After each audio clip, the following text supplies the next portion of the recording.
In November, the government announced that the National Housing Trust, NHT, will procure 5,000 pre-built container homes for rapid deployment across the island in order to address urgent housing needs following Hurricane Melissa. Several people in Westmoreland hope that this will set the tone for the new year. Ramarda Lyons reports. It's Christmas Eve. Many Jamaicans are making last-minute preparations, cooking, cleaning, even shopping. But some people in Westmoreland are still picking up the pieces. And while they do so, they hope they'll benefit from some 5,000 container homes acquired by the government to get to Jamaica by January.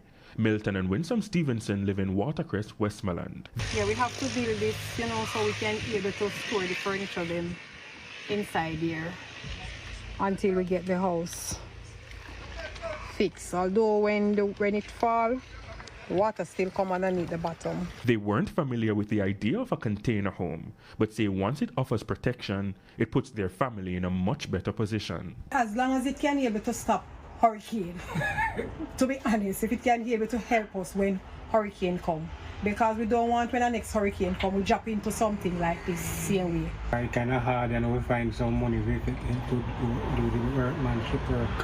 But anyway, we try our best what we can do, But if it comes, I will gladly accept it and appreciate it. Container homes have grown in popularity worldwide as countries like the United States, Canada, the United Kingdom, Australia, and Japan search for faster, more affordable, and flexible housing solutions. Now Jacqueline Walker is homeless. She's now forced to sleep in a garage. My house mash up, me and my daughter house.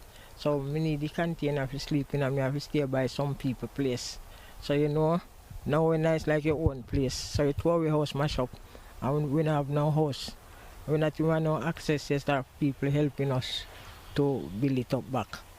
Because we don't want to put it together, What we call people, but some tell you some big money, 100,000 just to raise it up and zinc. And you see, we all are in a tragedy. So you no money no deny that, you know that too, brother. So if we can get one I container, I give thanks, said we.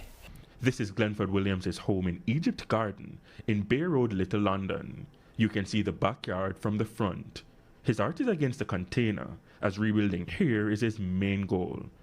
But he says he does not have the luxury to choose. I really like the original thing, But if container become so whatever, we have no choice so far. Prime Minister Dr. Andrew Holness says the container houses are expected to begin arriving in Jamaica by late January, allocated to those who suffered the most severe damage. Ramarda Lyons, TVJ News.